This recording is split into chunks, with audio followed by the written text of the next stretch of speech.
ہم اپنا آج کا سبق شروع کرتے ہیں۔ اعوذ باللہ من الشیطان الرجیم، بسم اللہ الرحمن الرحیم۔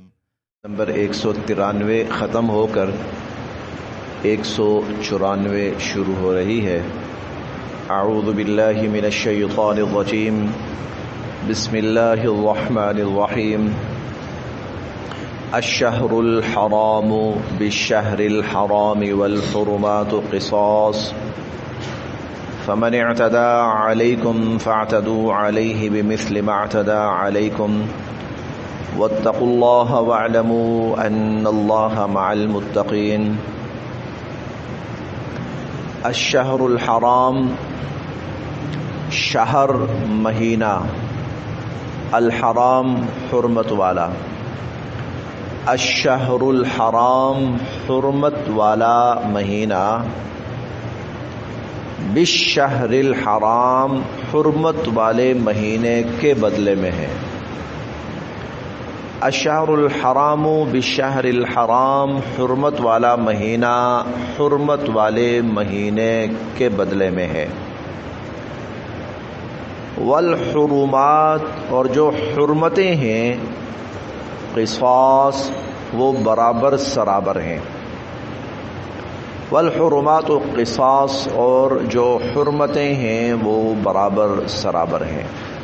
الشہر الحرام بالشہر الحرام، حرمت والا مہینہ حرمت والے مہینے کے بدلے میں ہے، اور حرمتیں برابر سرابر ہیں۔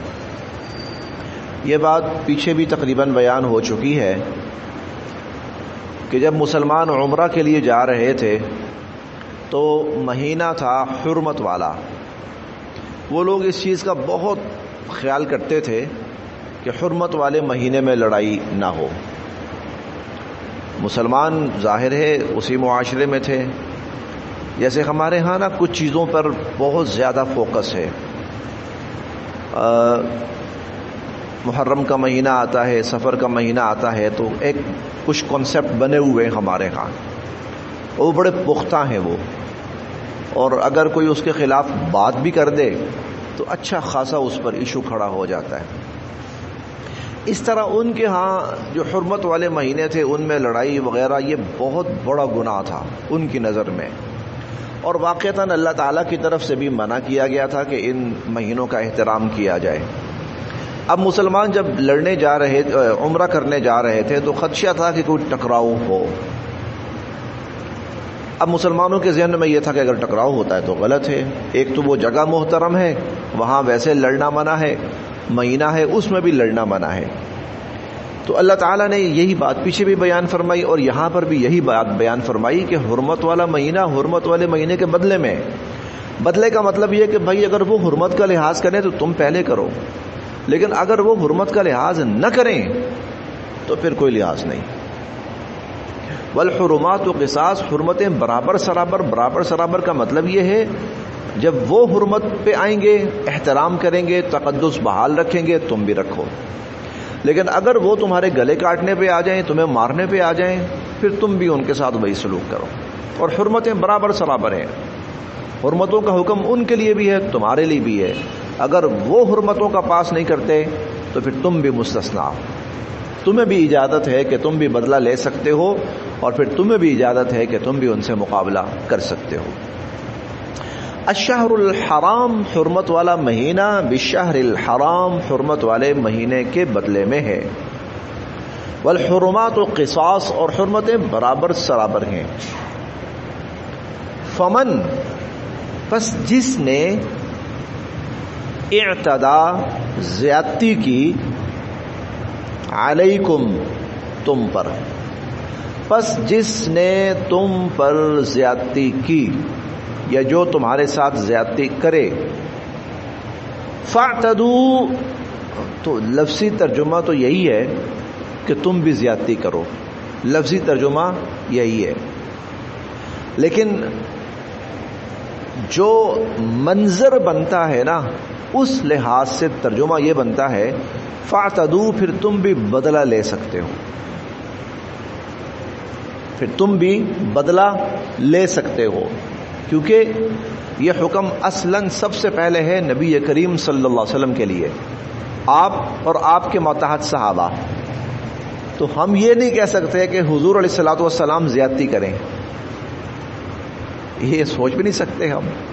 لہذا ترجمہ جو بنے گا مفہوم کے اعتبار سے وہ یہ ہے فاعتدوا علیہ، تو تم بھی ان سے بدلہ لے سکتے ہو، لیکن بمثل ما، اتنا ہی، مثل جتنا، اتنا ہی، اعتدا جتنی انہوں نے زیادتی کی، علیکم تم پر. فمن اعتدا علیکم، جو تمہارے ساتھ زیادتی کرے، فاعتدوا علیہ، تو تم بھی بدلہ لے سکتے ہو، بمثل ما اعتدا علیکم، لیکن اتنا ہی جتنا انہوں نے زیادتی کی ہے. فاعتدوا، دیکھیں نا یہاں پر بھی آ کر اسلام کتنا توازن رکھ رہا ہے. کوئی تم سے لڑنے آتا ہے لڑو، لیکن اتنا جتنا وہ لڑنے پہ آیا ہے. کوئی تمہارے ساتھ زیادتی کرتا ہے کرو، تم بھی بدلہ لو، لیکن اتنا جتنا انہوں نے کیا ہے. فاعتدوا علیہ بمثل ما اعتدى علیکم، تم ان سے بدلہ لو اتنا ہی جتنی انہوں نے زیادتی کی ہے. واتقوا، اور ڈرتے رہو، اللہ سے. واتقوا اللہ، اور اللہ تعالی سے ڈرتے رہو. واعلموا، اور جان لو، ان اللہ، بے شک اللہ تعالی، مع، ساتھ ہیں، المتقین، پرہیزگاروں کے. وَاعْلَمُوا، اور جان رکھو، ان اللہ مع المتقین، کہ بے شک اللہ تعالی پرہیزگاروں کے ساتھ ہیں. وَأَنفِقُوا، اور خرچ کرو، فی سبیل اللہ، اللہ کی راہ میں. وَأَنفِقُوا فی سبیل اللہ، اور خرچ کرو اللہ کی راہ میں. وَلَا تُلْقُوا، اور نہ ڈالو، وَلَا تُلْقُوا، اور نہ ڈالو، بِأَيْدِيكُمْ، اپنے ہاتھوں کو، إِلَى التَّهْلُكَةِ، ہلاکت میں. وَلَا تُلْقُوا بِأَيْدِيكُمْ إِلَى التَّهْلُكَةِ، اور اپنے ہاتھوں کو ہلاکت میں نہ ڈالو. وَلَا تُلْقُوا بِأَيْدِيكُمْ إِلَى التَّهْلُكَةِ، اور اپنے ہاتھوں کو ہلاکت میں نہ ڈالو. اس کا مطلب اور مفہوم صحابہ نے خود واضح کیا تھا. ایک جنگ ہے، غالباً یہ جنگ یرموک تھی، غالباً یا جنگ قادسیہ، بہرحال ان میں سے کوئی لڑائی تھی. تو ایک صحابی وہ لڑتے لڑتے، بے جگری سے لڑتے لڑتے لڑتے دشمن کی فوج کے وہ آگے تک چلے گئے. اب جب اتنا آگے چلے گئے تو انہیں احساس ہوا کہ میں اکیلا ہوں، میں اتنا فائدہ نہیں پہنچا سکتا جتنا مجھے نقصان ہونے کا اندیشہ ہے، تو کیوں نہ میں واپس آؤں اور اپنے ساتھیوں کے ساتھ ملوں اور مل کر میں لڑائی کروں. خیر وہ واپس آ گئے. بعد میں یہ بات مشہور بھی ہوئی باقی ساتھیوں کے اندر کہ اس بے جگری کے ساتھ وہ لڑا کہ لڑتے لڑتے دشمن کی فوج کے اندر چلا گیا. تو کسی نے اس موقع پر یہ آیت پڑھی، وَلَا تُلْقُوا بِأَيْدِيكُمْ إِلَى التَّهْلُكَةِ، بھئی اللہ کہتے ہیں اپنے آپ کو ہلاکت میں نہ ڈالو، تو اس نے کیوں اپنے آپ کو ہلاکت میں ڈالا؟ یہ آیت پڑھی. باقی صحابہ کہنے لگے نہیں نہیں نہیں نہیں نہیں نہیں. پتہ یہ آیت کب نازل ہوئی تھی؟ یہ آیت نازل ہوئی تھی ہم لوگ جب تھوڑی سی فتوحات ہو گئیں، کچھ فراوانی آ گئی، تو اب ہم متوجہ ہو گئے اپنے معاشی معاملات کی طرف. کوئی گھر بار کی مرمت وغیرہ کرنے شروع ہو گئے، گھر بہتر کرنا شروع ہو گئے، کھیتی باڑیوں کی طرف متوجہ ہو گئے، اپنے کاروبار کی طرف متوجہ ہو گئے، اپنے رشتے ناطے معاملات کی طرف متوجہ ہو گئے. تو پھر اللہ نے یہ آیت نازل فرمائی کہ اپنے معاشی معاملات میں الجھ کر اور اپنے معاشی معاملات کے اندر شامل ہو کر کہیں تم اپنے آپ کو اللہ کے دین کا جو غلبہ ہے کہیں اپنے آپ کو اس سے پیچھے نہ کر لو. تم تو اپنے آپ کو ہلاکت میں ڈال دو گے. اگر تم اللہ کے دین کا غلبہ اور جہاد ان چیزوں کو چھوڑ دو گے تو تم تو اپنے آپ کو ہلاکت میں ڈال دو گے. وَلَا تُلْقُوا بِأَيْدِيكُمْ إِلَى التَّهْلُكَةِ، اپنے آپ کو ہلاکت میں نہ ڈالو. یعنی چوکس رہو ہر وقت، دشمن کا مقابلہ کرنے کے لیے ہمہ وقت تم ذہنی طور پر تیار رہو، اور اس کے لیے وَأَنفِقُوا فِي سَبِيلِ اللَّهِ، اس کے لیے اللہ کی راہ میں مال خرچ کرو۔ اور مال خرچ کرنے سے مراد کیا ہے؟ مال خرچ کرنے سے مراد یقیناً یہی ہے کہ تمہیں دفاع کے لیے، جہاد کے لیے اسلحے کی ضرورت ہے، گھوڑوں کی ضرورت ہے، سامان کی ضرورت ہے، بھائی اس کو مہیا کرو۔ حضور علیہ الصلوۃ والسلام نے اس کے لیے فنڈ اکٹھا وہ جنریٹ کیا ہوا تھا، ایک فنڈ قائم کیا ہوا تھا، بھائی اس کے اندر لاؤ، یہ جو بیت المال ہے اس مقصد کے لیے قائم کیا گیا ہے، اس بیت المال کے اندر پیسہ جمع کرو، فنڈ جمع کرو، اور اس سے اچھے گھوڑے خریدو، اس سے اچھا اسلحہ خریدو۔ وَلَا تُلْقُوا بِأَيْدِيكُمْ إِلَى التَّهْلُكَةِ۔ آج آپ یوں سمجھ لیجئے، دیکھیں پاکستان ہے تو چاروں طرف دشمن ہے، اگر پاکستان اپنے دفاع سے غافل ہو جاتا ہے اور بہتر سے بہتر اسلحہ نہیں بناتا اور دنیا کا جو چیلنج ہے اس کے لیے اپنے آپ کو تیار نہیں کرتا، تو نتیجہ کیا ہوگا؟ ہلاکت ہے، ہلاکت ہے۔ عرب کیوں برباد ہوئے؟ عرب کیوں ہلاک ہو رہے ہیں؟ انہوں نے اپنے آپ کو ہلاکت میں ڈال لیا تھا، وہ اسی کھانے پینے عیاشی کے چکروں میں پڑ گئے تھے، انہوں نے اپنے دفاع پہ مال خرچ نہیں کیا، انہوں نے اپنی فوجوں کے بنانے پر مال خرچ نہیں کیا، انہوں نے دشمنوں کے مقابلہ کرنے پر اپنا مال خرچ نہیں کیا۔ نتیجہ کیا ہے؟ نتیجہ یہ ہے کہ پورا عرب اس وقت عجیب کیفیت میں ہے، خوف دہشت کی کیفیت میں، اور نتیجہ یہ ہے اپنے دفاع کے لیے انہیں کفر پہ بھروسہ کرنا پڑتا ہے۔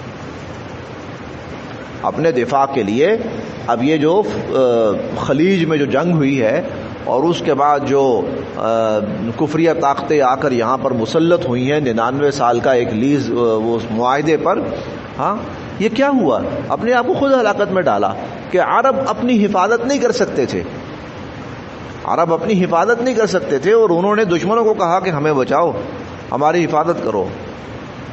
مجھے 100% یقین سے تو میں نہیں کہتا، لیکن میں نے قابل اعتماد لوگوں سے سنا، قابل اعتماد لوگوں سے سنا کہ عربوں کا یہ عالم تھا کچھ عرصہ پہلے تک، وہ کہتے تھے امریکہ موجود لا باس، امریکہ ہمارے ساتھ ہے نا، پرواہ کوئی نہیں ہمیں۔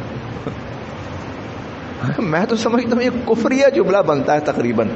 ارے تمہیں تو یہ کہنا چاہیے تھا اللہ کی ذات موجود ہے، ہمیں کوئی پرواہ نہیں ہے، ہم اللہ کے گھر کے رہنے والے ہیں اس مقدس جگہوں پر، لیکن ان کی زبانوں پر کیا تھے؟ امریکہ موجود لا باس، امریکہ ہماری حفاظت کے لیے ہے، ہمیں کوئی پرواہ نہیں۔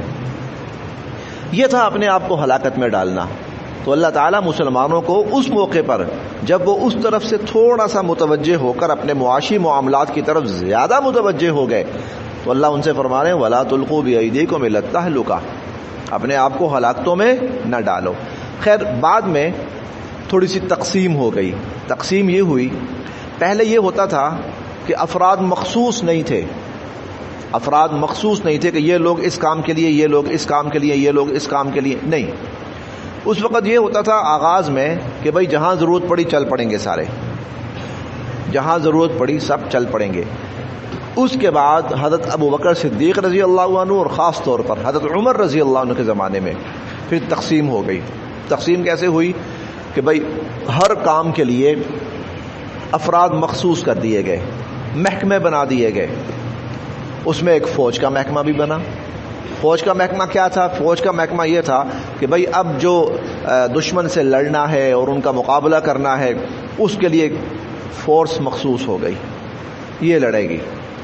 باقی یہ لوگ ان کی یہ ڈیوٹی ہے، یہ کام کریں گے، ان کی یہ ڈیوٹی ہے۔ یہ حضرت عمر رضی اللہ عنہ نے بہت کام کیا، اس پر بہت کام کیا اور بہت بڑے لیول پر کام کیا، اور اسلامی ریاست کو اتنا منظم کیا اور اتنا ڈیولپ کیا ہے کہ آج 1400 سال گزرنے کے بعد بھی دنیا حضرت عمر رضی اللہ عنہ کے بنائے ہوئے نظاموں کو لے کے چل رہی ہے۔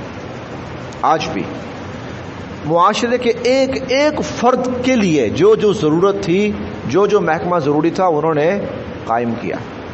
اس زمانے میں بہت بڑا کام کیا حضرت عمر رضی اللہ تعالی عنہ نے، حضرت عثمان رضی اللہ عنہ اس کو آگے لے کے چلے، حضرت معاویہ رضی اللہ عنہ اس کو انتہا پر لے گئے۔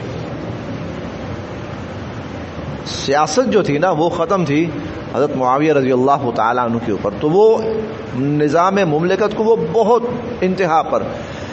تو ولا تلقوا بأیدیکم الی التہلکہ، پھر یہ ہے کہ محکمے بن گئے. اب یہ کس کی ذمہ داری ہے؟ فوج کی. اب ہماری فوج ہے، باقاعدہ ایک شعبہ مخصوص ہے اس کام کے لیے کہ دشمن کا مقابلہ تم لوگوں نے کرنا ہے. باقی ان کو جب ضرورت ہوگی سپورٹ کرنی ہے اخلاقی طور پر یا مالی طور پر، تو پھر اس کے لیے پورا ملک ان کے ساتھ ہے. ولا تلقوا بأیدیکم الی التہلکہ، اپنے آپ کو ہلاکت میں نہ ڈالو.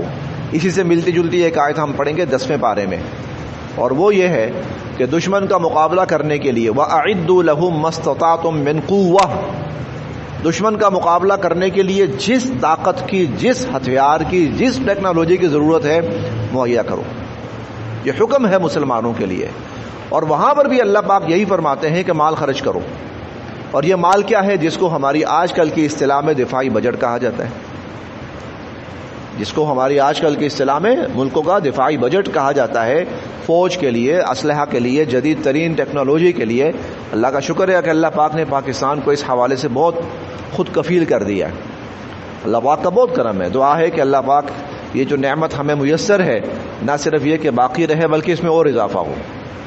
دشمن جس طرح اس وقت پاکستان سے اور پاکستان کی ٹیکنالوجی سے ڈر رہا ہے اور ایٹمی صلاحیت سے ڈر رہا ہے، اللہ کرے اور ڈرے، اللہ کرے دشمن اور ڈرے، اللہ کرے ان کی نیندیں اور حرام ہوں. الحمدللہ ہمارے اہل پاکستان نے اور ایٹمی جو سائنسدان تھے انہوں نے بہت کام کیا اس پر، اور پاکستان کو بہت مستحکم کر دیا اس حوالے سے الحمدللہ. لیکن اگر پاکستان نہ کرتا تو یہ اپنے آپ کو ہلاکت میں ڈالنا تھا، جیسے بہت سے مسلم ممالک اپنے آپ کو ہلاکت میں ڈالے ہوئے ہیں.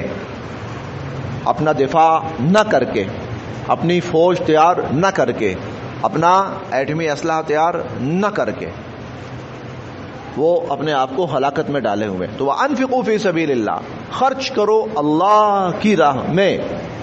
وَأَنفِقُوا فِي سَبِيلِ اللَّهِ، خرچ کرو اللہ کی راہ میں.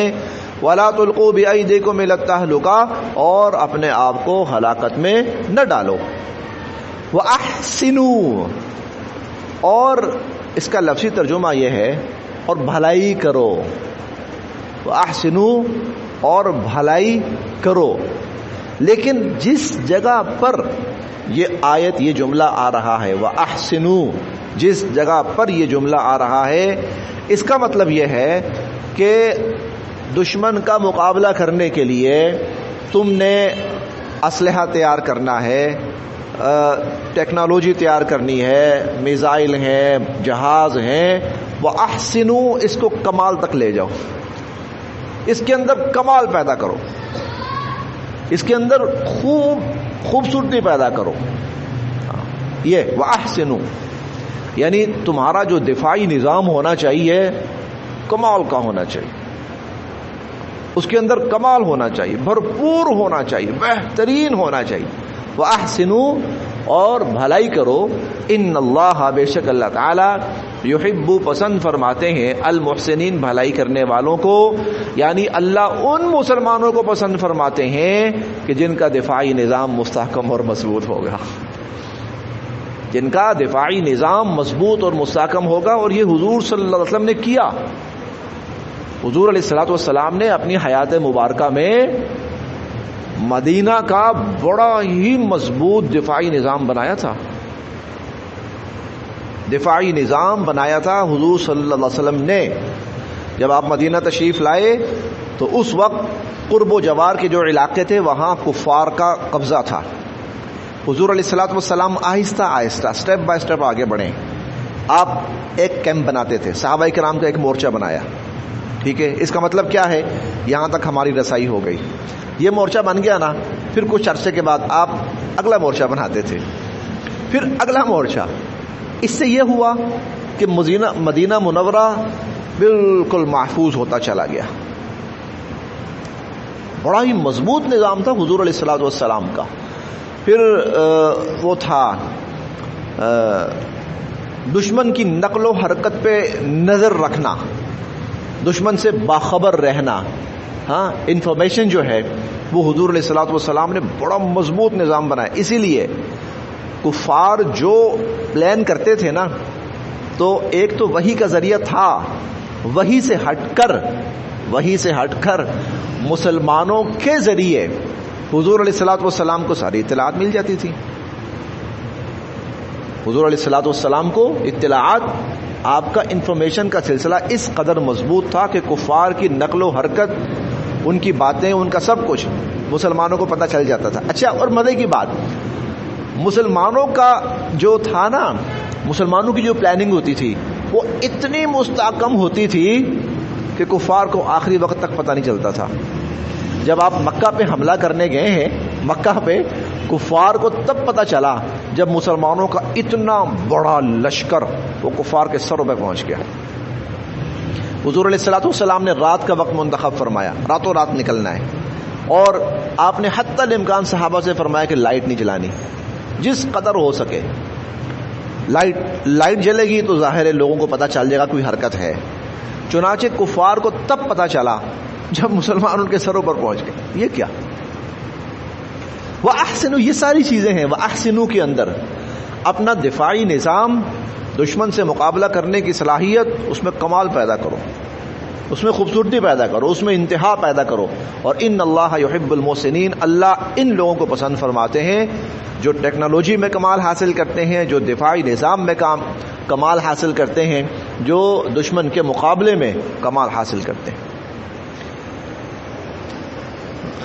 چلیں جی، اب آج اسی پر اکتفا کرتے ہیں. اب یہاں سے آگے یہ معاملہ ختم ہو گیا، اب حج کے احکام شروع ہونے والے ہیں، حج اور عمرے کے احکام. تو وہ انشاءاللہ چونکہ ایک نیا سلسلہ شروع ہو رہا ہے، کل سے انشاءاللہ کرتے ہیں.